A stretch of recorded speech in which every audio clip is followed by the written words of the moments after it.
तो स्वागत है आप सभी का मैथ स्क्वायर के ऑनलाइन प्लेटफॉर्म पर। और आज हम प्लेन के बारे में आगे चर्चा करते हैं। प्लेन मतलब कि समतल को हम कुछ कॉन्सेप्ट पढ़ चुके हैं। इसके बाद हम आगे बढ़ते हैं और नेक्स्ट कॉन्सेप्ट अपने पास है this, the angle between lines and plane. एक लाइन और एक प्लेन के बीच में जो एंगल होगा वो क्या होगा। कल हमने एंगल्स देखे थे लाइन दो प्लेन्स के बीच में। प्लेन्स के बीच में हम अगर एंगल फाइंड करने जा रहे हैं देन हम उनके नॉर्मल्स के बीच का एंगल फाइंड कर सकते हैं। तो यहाँ पर आपके पास है, एक तो है प्लेन। प्लेन हमें इक्वेशन याद होनी चाहिए कि R vector dot N vector equals to D, ये हमारे पास इक्वेशन होती है।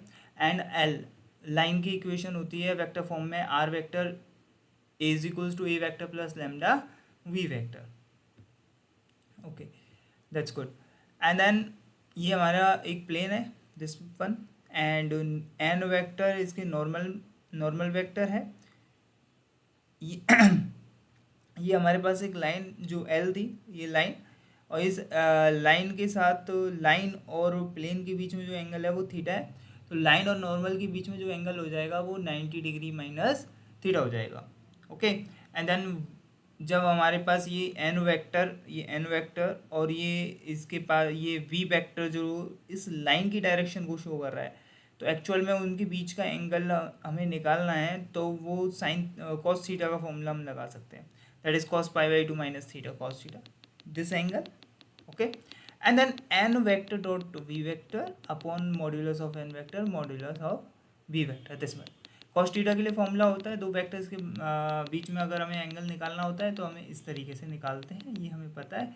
Cos pi by two minus theta आएगा, यहाँ से हमारे पास थीटा की वैल्यू निकल कर आ जाएगी, जो एक्चुअली लाइन और इस प्लेन के बीच का एंगल है। Then next, line lies on a plane.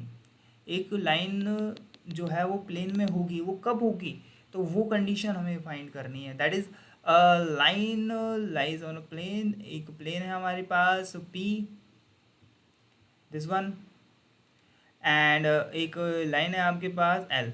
Are vector dot N vector equals to D and R vector equals to A vector plus lambda B vector. N vector इस plane के normal में है और L vector के लिए direction show कर रहा है B vector. Okay, then A vector dot N vector minus D equals to zero, B vector dot N vector is equals to zero. ये अगर हो रहा है then we will say that the line lies on the plane, मतलब कि जो रेखा है वो उसी प्लेन में स्थित है। अगर ये दोनों कंडीशन सेटिस्फाई होती हैं दैट मीन्स आर वेक्टर की जगह आप ए वेक्टर शो कर दें कि लाइन अगर प्लेन में है तो वो पॉइंट जिससे लाइन पास हो रही है वो पॉइंट इस प्लेन में होना चाहिए। तो A vector dot N vector minus D equals to zero होना चाहिए। Then B vector dot N vector is equals to zero होना चाहिए। दैट मीन्स कि लाइन अगर प्लेन में है तो एन वेक्टर इस लाइन की डायरेक्शन के भी परपेंडिकुलर होगा। दैट मीन्स एन वेक्टर और बी वेक्टर परपेंडिकुलर होंगे। एन वेक्टर और बी वेक्टर परपेंडिकुलर होने के लिए कंडीशन होती है कि B vector dot N vector is equals to zero, like this, कि ये आपके पास एक प्लेन बन रहा है दिस वन, एंड हमारे पास एक नॉर्मल है दिस वन,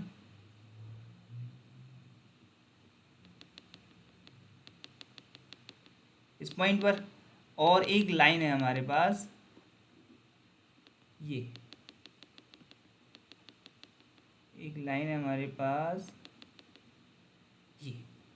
तो ये लाइन प्लेन में होगी, कब होगी, जब इसका एक पॉइंट लाइक कि ये एक पॉइंट ए वेक्टर ए से पास हो रही है और वो ये है, ये जिसका पोजीशन वेक्टर ए वेक्टर है। तो यहाँ से ये प्लेन को सेटिस्फाई कर रहा होगा कौन, ए वेक्टर, दिस ए वेक्टर ये प्लेन को सेटिस्फाई कर रहा है, ये इक्वेशन आ गई। और ये हमारे एन वेक्टर की डायरेक्शन थी, एन वेक्टर की जो डायरेक्शन है एन वेक्टर और जो बी वेक्टर की डायरेक्शन है ये दोनों एक दूसरे के परपेंडिकुलर हैं, तो ये हमारे पास सेटिस्फाई हो जाता है। Okay, now next one, two lines L1 and L2 are coplanar. L1 और L2, अभी हमने देखा कि एक लाइन प्लेन में होगी तो उसके लिए क्या कंडीशंस होती हैं। अब हमारे पास दो लाइन्स हैं और दोनों लाइन एक ही प्लेन में हो तो क्या कंडीशंस होंगी। तो हमारे पास एक डिटर्मिनेंट है, ये डिटर्मिनेंट अगर जीरो हो जाता है तो हम कहते हैं कि लाइन L1 और L2 दोनों जीरो हैं। तो L1 कैसे लिखा जाएगा, A vector plus lambda B vector and A one plus lambda B one vector, and L2 आप लिख सकते हो A two vector plus lambda B two vector. और उसकी मदद से हम इस तरीके से इक्वेशन फाइंड कर लेते हैं। और x2 minus x1, y2 minus y1, z2 minus z1, l1 m1 n1, l2 m2 n2, this determinant should be equals to 0। x1 x2 ये x1 y1 और z1 और x2 y2 z2 वो points हैं जो इस लाइन पर हैं, L1 और L2 पर है। L M N इनके डायरेक्शन कोसाइंस हैं। अगर हम कार्टेशियन फॉर्म में लाइन को लिखते हैं तो x minus x1 over L y is equals to y minus y1 over m and z minus z1 over m। ये हमारे पास इक्वेशन होती है, दोनों की इक्वेशन कार्टेशियन फॉर्म में। And then this determinant should be equals to 0 for these line to be coplanar. समतलीय होने के लिए ये कंडीशन हमारे पास ये सेटिस्फाई होनी चाहिए, ये वाली कि x2 minus x1, y2 minus y1, z2 minus z1, l1 m1 n1, l2 m2 n2 is equals to 0 होना चाहिए। अगर इसको वेक्टर फॉर्म में लिखते हैं तो हमारे पास vector multiplication of 3 vectors should be equal like this कि a2 b2 a2 b1 b2 and a1 b1 b2 ये दोनों का स्केलर मल्टीप्लिकेशन क्या होना चाहिए, 0, वो इक्वल होना चाहिए। देन ओके द प्लेन हमारे पास इस तरीके से कंडीशन दे रखी है इज इक्वल्स टू 0 या फिर ये r1 ये तो वो प्लेन हमारे पास जनरेट होकर आ जाता है कि हमने एक वेरिएबल एक पॉइंट की जगह कोई वेरिएबल कंडीशंस रख दी हैं, तो वेरिएबल जैसे ही हमने पुट करा है तो हमारे पास वो एक्चुअल प्लेन आ गया है जिसमें L1 और L2 दोनों लाई करते हैं। इस तरीके से आप लिख सकते हो। यहाँ से उस पॉइंट को एलिमिनेट करके आप सीधे बता सकते हो कि ये L1 M1 N1, L2 M2 N2, x minus x1, y minus y1 और z माइनस z1। और अगर वेक्टर फॉर्म में लिखना है तो हमने एक जो वेक्टर था a2 वेक्टर जो था उसकी जगह हमने लिख दिया r vector v1 v2, a1 vector b1 vector b2 vector. Foot and image of a point, जैसे कि हम 2D में जाते हैं और 2D में हमारे पास एक पॉइंट होता है और वो जो पॉइंट है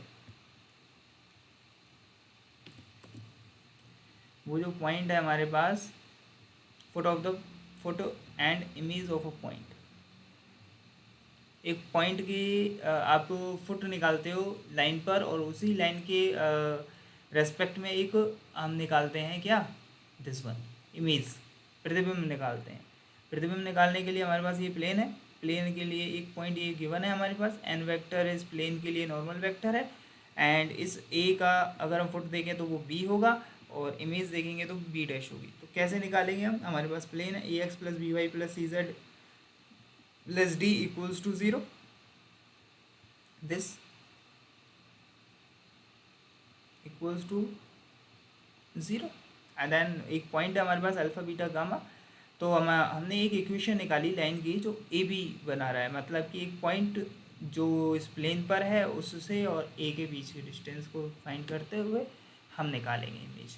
तो x माइनस अल्फ़ा जो अल्फ़ा बीटा गामा से पास हो रही है और जो लाइन ए पी है उसके जो एलिमेंट हमने मान लिए हैं या डायरेक्शन कोसाइंस या डायरेक्शन रेशियोज हमने ए बी सी मान, और वो ए बी सी किसके प्रपोर्शन में होंगे, वो एन वेक्टर के प्रपोर्शन में होंगे। दैट्स वाई हमारे एक्चुअल में डायरेक्शन रेशियोज आ जाते हैं X minus alpha upon A, Y minus beta upon B equals to Z minus gamma upon C equals to lambda हमने एज्यूम कर लिया। और इस लेमडा की जो वैल्यू है वो equals to minus of alpha A plus beta B plus gamma C plus D like this. यहाँ पर आपने एक्स वाई और जेड की जगह जस्ट आपने अल्फ़ा बीटा गामा पुट किया है, बाहर एक माइनस लगाया upon A square b square c square, this lambda find करने के लिए। ये जैसे लेमडा आएगा तो हमारे पास एक्स वाई जेड की वैल्यूज़ यहाँ से आ जाएंगी। वो एक्स वाई जेड की वैल्यूज़ एक्चुअल में बी के कोऑर्डिनेट्स होंगे, वो जो हो जाएगा foot of this point. Okay, and a b dash के लिए अगर आपको इक्वेशन निकालनी है then same concept was just you have to put 2 lambda equals to 2 lambda. और लैम्डा की वैल्यू वही आपके पास ये रहेगी, यहाँ पे ट्वाइस का मल्टीप्लाई होगा, यहाँ से वैल्यू लैम्डा की निकल कर आएगी। 2 लैम्डा की वैल्यू आप निकाल सकते हैं और 2 लैम्डा की वैल्यू को हमें पुट करना होगा यहाँ, एंड देन सॉरी यहाँ 2 लैम्डा की वैल्यू जैसे पुट करोगे एक्स वाई और जेड की वैल्यू निकल कर आ जाएगी। Okay, now next one,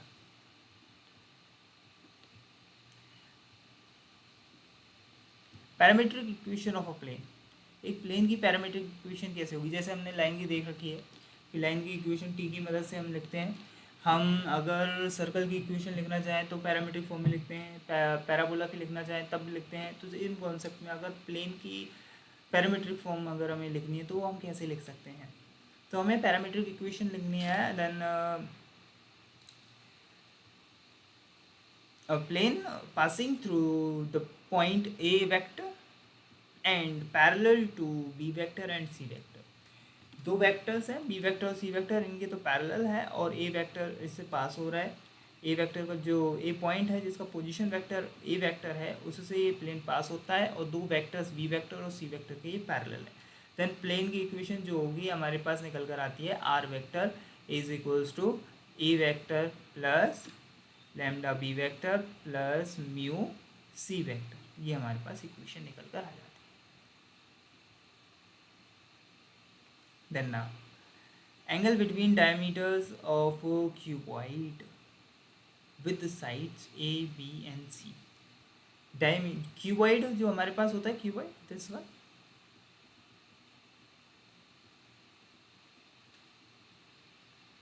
sorry ये दिस वन, इसके जो डायमीटर्स होंगे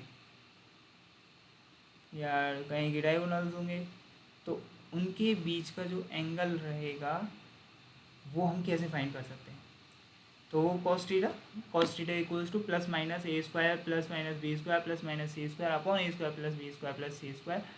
याद रखना है कि ये हमेशा सभी एक साथ पॉजिटिव नहीं होंगे और ना ही सभी एक साथ नेगेटिव होंगे। अगर ये पॉजिटिव है और ये पॉजिटिव है then it should be negative.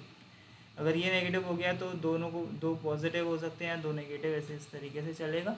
हमारे पास कॉस थीटा है, कॉस थीटा थीटा की वैल्यूज़ निकल करती आ जाएंगी एंड इनके बीच का एंगल्स डायगोनल्स के बीच का एंगल्स हमें मिलता जाएगा। लाइक कि ये आपके पास this one is connected to here and this one is connected to here. तो ये डायगोनल है और इनके बीच का एंगल अगर हमें निकालना है तो वो थीटा की मदद से निकल के आ जाएगा। Got it? Okay, now next आगे बढ़ते हैं हम। Angle between diameter of cube, अगर हमें क्यूब दे रखा है, ये तो क्यूबॉइड था जहाँ आपके पास लेंथ विड्थ और हाइट जो है वो तीनों अलग अलग थी, this one. And now if we are saying that it is a cube then angle will be same between any two diameters. cos theta equals to 1/3। याद रखना है cos theta equals to 1/3, theta निकालना है तो cos inverse of 1/3 हो जाएगा।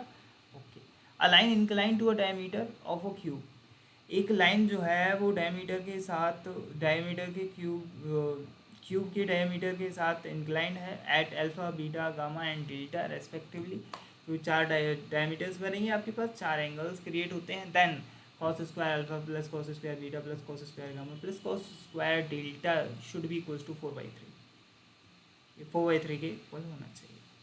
Okay, three lines with direction ratios Li Mi Ni1 L1 M1 N1 L2 M2 M2 M3 L2 M2 N2 L3 M3 M3 are coplanar. ये तीन लाइन्स coplanar कब होंगी? When this determinant is equals to 0। अगर ये determinant 0 के equal हो जाता है तो तीनों लाइन्स क्या होंगी? कोप्लेनर। इससे पहले हमने कंडीशन देखी थी कि दो लाइन्स कोप्लेनर कब हो सकती हैं, दो लाइन्स, तो उसके लिए ये कंडीशन थी। अब हमने इनकी मदद से यहाँ से डायरेक्शन रेशियोज लिए थे, यहाँ पर हमने इस जगह पर तीसरी लाइन के डायरेक्शन को साइंस लिख दिया just, and this determinant should be equals to 0, then we will get the condition for the coplanar. Okay, angle between lines and the direction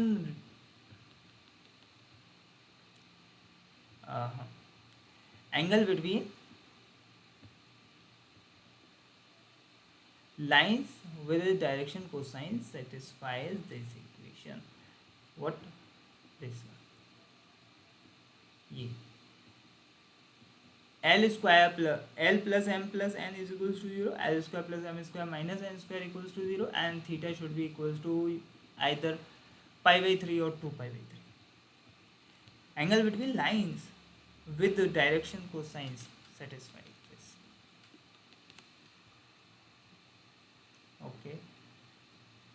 That means we have line and lmn are the cosines of the line, and satisfy these two conditions, l plus m plus n equals to 0 and l square plus m square minus n square equals to 0, then angle between the lines will be, yes, this one, theta equals to this.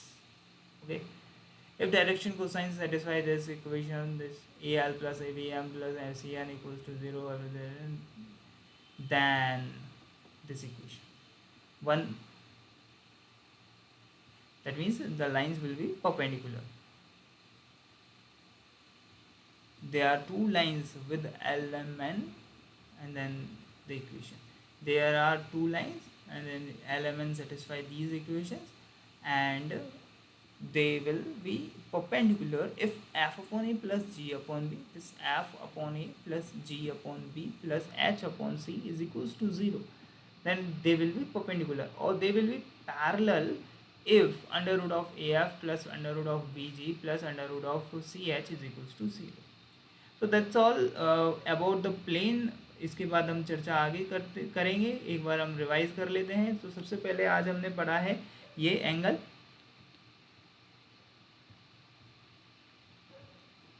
Angle between line and the plane. एक plane है, एक line है आपके पास, और इनके बीच का अगर हमें एंगल निकालना है तो एक्चुअल में हम क्या कर रहे हैं, नॉर्मल और इस लाइन के बीच का एंगल निकाल रहे हैं, और उसकी मदद से हम इस लाइन और इस प्लेन के बीच का एंगल थीटा निकाल रहे हैं. उसके लिए हमने यूज़ करा है this cos theta equals to π/2 minus theta. And vector dot B vector for the direction of line, and vector dot B vector upon modulus of N vector modulus of B vector. A line lies on a plane. एक line जो है वो plane में होगी. कब होगी? When R vector, अगर R vector dot N vector equals to D plane है, और आर वेक्टर प्लस ए vector plus lambda B vector ये लाइन है, and this point satisfy the plane, and this direction is perpendicular to n vector. Okay, a vector dot n vector minus d is equal to 0, और say b vector dot n vector is equals to 0. Okay, two lines co-planar, उसके लिए determinant 0 होना चाहिए. Determinant 0 हो या फिर ये product आपके पास 0 हो जाए, then we will say though both lines are co-planar, and the plane will be the x minus x1 y minus y1 z minus z1 l1 m1 n1 equals to ये l2 m2 n2 is equal to 0. Same concept यहाँ पर a2 की जगह हम r vector put करेंगे और हमारे पास इक्वेशन निकल कर आ जाएगी. हमें पॉइंट का फुट या फिर इमेज चाहिए, तो फुट या इमेज के लिए हम एक लाइन एज्यूम करते हैं, like x minus alpha upon a, y minus beta upon b, z minus gamma upon c is equals to lambda. Lambda हम अपनी तरफ से एज्यूम किया जाता है, और ए बी सी नॉर्मल के कंपोनेंट से, तो नॉर्मल के ही कंपोनेंट की पैरेलल में ही, नॉर्मल की पैरेलल में हमने एक लाइन की इक्वेशन लिखी है ए बी की. यहाँ से हमारे पास लैम्डा जो आएगा, लैम्डा इज इक्वल्स टू क्या होता है, इस एक्स वाई जेड की जगह अल्फा बीटा गामा पुट करना होता है हमें, एंड देन अपॉन में A square plus B square plus C square कर देते हैं. देन हमारे पास b के कोऑर्डिनेट्स आ जाएंगे, that is the foot. And same concept for the image के लिए हम इस लैम्डा की जगह 2 लैम्डा पुट करते हैं. ये 2 लैम्डा जैसे पुट होगा हमारे पास इस तरीके से इक्वेशन होगी. यहाँ से 2 लैम्डा की वैल्यूज़ निकल कर आएंगी. उस 2 लैम्डा की वैल्यू को आप यहाँ पुट करोगे और यहाँ से एक्स वाई जेड की वैल्यू निकालोगे. एक्स वाई जेड की वैल्यू जैसे निकल कर आएगी वो हमारा क्या होगा, इमेज होगा. और एंड देन हमने पढ़ा है कि parametric equation of a plane. Plane की पैरामीट्रिक इक्वेशन अगर लिखनी है तो प्लेन जो है वो एक पॉइंट से पास हो रहा है, 2 लाइंस के पैरेलल है या 2 वेक्टर्स के पैरेलल है, then equation will be r vector equals to A vector plus lambda B vector plus mu times c vector. Angle between diameters of cuboid with sides a b c. एक cuboid आपके पास बन रहा है और उसकी जो sides हैं वो ए बी सी हैं, height, length, breadth and height. Then the angles between the diameters will be plus minus a square plus minus b square plus minus c square upon a square plus b square plus c square. Condition is that all the positive signs and or say all the negative signs does not come together. ये सभी एक साथ नहीं आएंगे, कोई एक अलग sign का जरूर होगा, देन हम निकाल सकते हैं cos थीटा. और इसी के अंदर एक स्पेशल कंडीशन कि अगर जो क्यूबॉइड है वो क्यूब हो जाए, then angle between the diameters will be cos theta equals to 1/3, theta equals to cos inverse 1/3. A line incline to the diameter of the cube alpha beta gamma and delta.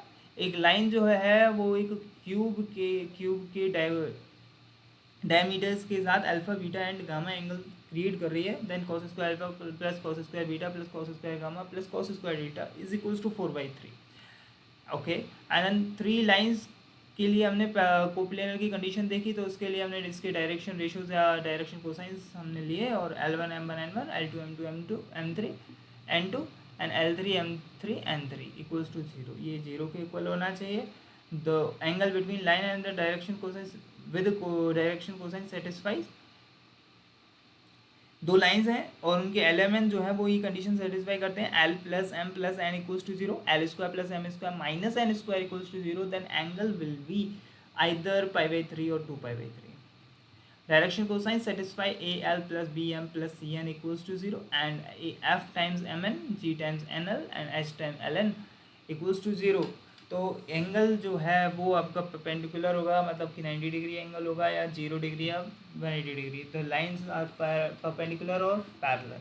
Perpendicular के लिए condition है F/A plus G/B plus H/C is equals to 0, और parallel के लिए condition है under root of AF plus under root of BG plus under root of CH equals to 0। अगर ऐसा होता है तो हम कहेंगे कि ये दोनों लाइंस पैरेलल हैं। तो दैट्स ऑल फॉर टुडे। इसके बाद आगे चर्चा अगली क्लास में करते हैं। Thank you so much.